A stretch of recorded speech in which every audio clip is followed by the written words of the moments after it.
Hello, everyone, and welcome back to another episode of a Forgotten Generation podcast with your host, Troy. With me in today's episode is a mental health campaigner, activist, and a squad leader, and also a digital rebel. Paddy, would you like to introduce yourself? Yeah, hi everyone. Troy, it's so lovely to be with you. Yeah, I'm 20 years old. I'm a campaigner. I've been campaigning on mental health for the last few years and now kind of moving into the digital well-being space with FlippGen, which is really exciting. I love campaigning and really passionate about campaigning and I have so many things I want to see change and yeah, trying to campaign for those changes that I want to see. That's amazing, and it's so good to have you on this episode today. And so, what is your youth social action? Yeah, so I started campaigning 2022 after I have OCD and I've struggled with depression and that kind of thing since I was 13. So during COVID, I had a really rough period where I kind of gave up on being happy and I didn't really want to be here anymore. And then thankfully, I was lucky I managed to pull myself out of that. And after that period, I kind of thought that, I want to use that experience for good. It took a lot away from me. It took my kind of sanity, it took my happiness away. So I thought I need to use this for positives. And also I felt kind of guilty that I'd got support. I'd been helped through having an incredible counsellor. But I was lucky to have that. So I started to kind of to think I need to do something to help other people. And so I started campaigning with Young Minds and it's kind of grown from there. And so it's kind of campaigning on the mental health and kind of policy wise, changing the policies and also trying to challenge the way society views mental health and especially men's and young men's mental health. Wow, it's so powerful on the way you just said that. And you've come a long way in your journey of not giving up and keeping on going and campaigning on what you and believing in mental health. And I think it's so important, mental health, actually. And I think it's something that's not talked about as much. And you've done a lot of work I've seen, like you campaigned of your mind, and you're also and a campaigner in that, like mental health, but you're also a manager as well, I believe, for mental Yeah. health type thing. Yeah. So I'm campaign manager at the Hero Project, which is kind of a newly launched um, initiative. So launched by Chloe Wesley, who used to work kind of advise the Prime Minister on mental health. So she's launched it and I'm managing the campaign and it's a youth mentoring initiative. So we've just launched the Compass, which is like an email each week to kind of coach people and help them kind of realize that they are the hero of their own story. And yeah, I know you very kindly posted about it. I wanted on the launch a lot of like I know a lot of heroes, and that includes you, Troy. And I think Oh, thank you. I was so pleased that you did it. It's true, and it's kind of been cool for me because I've done a lot of campaigning and asking for things to change, but then it was very special to be able to be part of the team that launched something that kind of signifies a change, not just asking for change, but I've actually been able to do something. Absolutely. And I think it's so uninspiring, and you're doing such a good job in that. Thank And you. I really Thank had you. so much joy and honor to do that, actually, to help with that campaign, because it's something I really resonated a lot as well. And it really, I think, helps a lot of other young people who are going through loneliness of not giving up. Thank you. Yeah, it's cool. It is. And so, what made you uninspired to have a voice and be who you are today? I think so. It's kind of like I think in 2022 and 2021, well, 2020 I really struggled, and I struggled beforehand, but like 2020 was the worst kind of time of my life. I woke up like with a heavy feeling in my chest. I went to sleep I couldn't imagine me ever being happy again. I managed to kind of to somehow pull myself out of that, and then yeah, I think I kind of lost who I was a little bit after that. I used to, before COVID, I used to play a lot of rugby, so I kind of lost my identity because I stopped playing rugby because of my because of the OCD, and I kind of fell out of love with it. So then I thought, like, another thing that I'm really passionate about is politics, but I don't align with any party. So being a campaigner and being involved in campaigning allows me to partake in politics, and I think it's so powerful to be able to use your voice, actually realize how much weight your voice has. So I guess the kind of driver was feeling like, you know, feeling like I've got to use this negative experience for good. I've got to help other people because, like, I after I struggled, I started looking into it and I realized how many young people are struggling and how many young people actually don't get the support. And I always say, without my counsellor, I wouldn't be here today. And, you know, I kind of like the sad reality is a lot of people can't get a counsellor within months.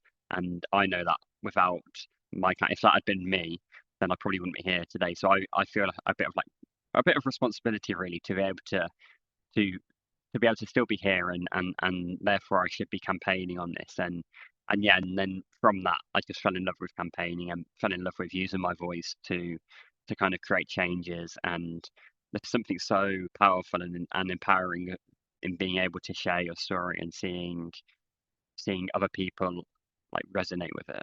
Yeah, I think it's so empowering how you've created a platform for yourself and you very much inspired your voice, and that counselor has helped you along the way in your journey. I think if it weren't for that, then I think it would have been hard for you. And I think you should be so Yeah, proud of yeah. yourself in that. And so what has been Thank your you. personal and barriers in your journey and to create change and be a young person? I think one kind of thing is I say it's empowering and my voice is weight, but it can often be difficult to kind of have the confidence to go out and change. Like I've been in rooms and imposter syndrome gets talked a lot, uh, but when you're in rooms with politicians and people who are kind of experts in their field, you are kind of a bit of an imposter because you're not meant to be there. But young people are imposters in this world, in the kind of political and social change world. But that's a really good thing. We need more young people in it, and so it's normal. I think it's normal for me to feel like an imposter, but that's why it's so important. I think in some ways it's positive to be that imposter because you're breaking through and you're being in that world. But it's really hard to kind of have that confidence when you think that you're talking to people who've got years of experience, they've kind of been ministers, that kind of thing. So a lack of confidence is probably one, and yeah, I'd say that's prime one. And then with that, you worry about credibility and will people listen to me and that kind of thing. And I think another barrier for me is like a practical one. I work full time, so sometimes it's difficult to, and when I was in school, it's difficult to find the time to do what I want to do. So yeah, I'd say confidence and feeling like an imposter, and also the kind of physical barrier of working were probably the two main ones. I get you. And I think it's so important all of that. And even that self-confidence as well. I think I struggled as well in self-confidence to be who Yeah, I yeah, am as well. And I think on what you just said is actually quite important. I think there's a lot of actually young people are going through those barriers. yeah. And so what would you think the government and professionals working with young people need to do better in supporting us and our voice? And what would be the three issues you think young people are facing right now?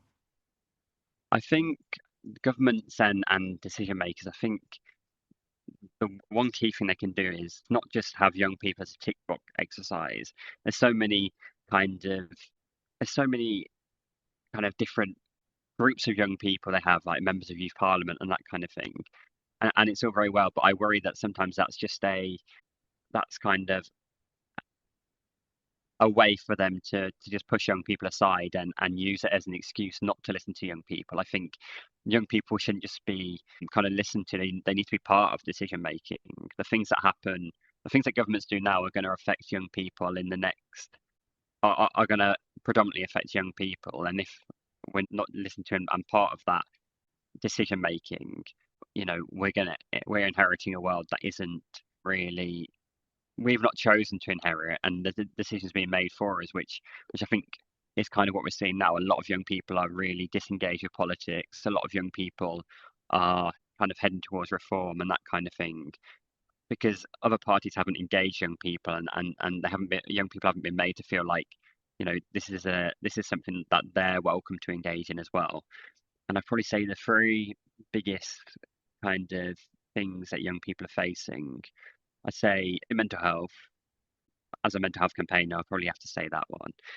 And I think that if you look at any of the statistics, it's a huge issue, and it has massive knock-on effects to other parts of life, like the economy and that kind of thing. But also, it's really scary that like suicide is one of the biggest killer of young people, and these are if I think the majority of these are preventable deaths if we can put the right policies in place. So that's one. I'd probably say two, with my work with FlippGen, I have to say digital well-being, because and actually it's terrifying. I think that the way technology has moved, and AI and that kind of thing, and AI character AI and AI chatbot, um, that young people are still being exposed to them and not being educated.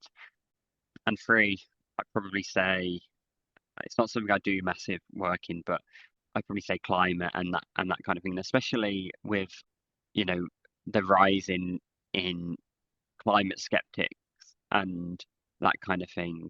You know, this is it's really terrifying to look at what's going on and kind of think that not enough's being done about it. So I'd probably say those three things. Absolutely. All of those three things are so important, and all of those things are actually serious issues that we're still facing. Yes, the Yeah, climate, digital world of things, and also mental health as well. That's a big issue. AI, big issue. But there's so much issues that I think we're facing now. It's not being heard, it's not being represented in the government, professionals, and practitioners, and they're just leaving our voices out, but they're not actually yeah, understanding the real issues that we're facing as young people. for sure. And I think that needs to be tackled. And so, what is your any advice to a young person wanting to make a difference but don't know how to? I think my advice is it's never been kind of easier to make a change. I think, you know, with social media, there's a lot of negatives to social media, but the positive of social media, you have a massive reach on there. And even if you've got 100 followers, 50 followers, if you can imagine talking to a room of 50, 100 people, that's the opportunity you've got with social media. And that means that even just sharing a petition, sharing your story, sharing a post that you care about, that is getting eyes on that. And that is a really powerful way of kind of sharing. And if two people share it, again, that's another 100 people that see it. So that I'd say just kind of look at and use the platform you've already got, because you can be it's a really powerful. And I also say just go out and kind of, if you care about something, there's so many charities out there doing incredible work, and they're always looking for young people, and just reach out. Don't be afraid, and don't worry about that you're not an expert or anything, because if you care about something, you're already an expert in it. Because I care about mental health, so, and I've got my own journey of mental health, so I'm an expert in my own journey, and nobody else is an expert in my own journey. And so I'm an expert for experience, and that kind of relates to anything. If you're passionate about the climate, then you've got experience of that feeling of worrying about what's happening to the planet, which can't be replicated by somebody who's 60, because they've not grown up in this world. And same about digital. So I'd say if you care about something, then you're already going to be an expert, and just be confident, and don't let anybody make you feel small, like you don't know what you're talking about, because you 100% do. So I'd say kind of, yeah, use your platform that you already have, and be confident, and kind of believe in your own experiences and what you've been through, and the ability to use that to make change. Love that. Like, and that advice, I think, resonates with me a lot. And I'm sure and the listeners listening to this episode will really and benefit that. Because, yeah, it's like, and you're in your mental health journey, and no one's ever gonna feel that way at all. Because, everyone's in different journeys, and everyone's gonna have those different journeys in mental health. And I think it's so important to embrace that. Yeah, yeah, 100%. And so, what would be a Forgotten Generation podcast quote to sum up your journey? So a quote that I love and always come back to about kind of campaigning is, never believe that a few caring people can't change the world, because that's all who ever have.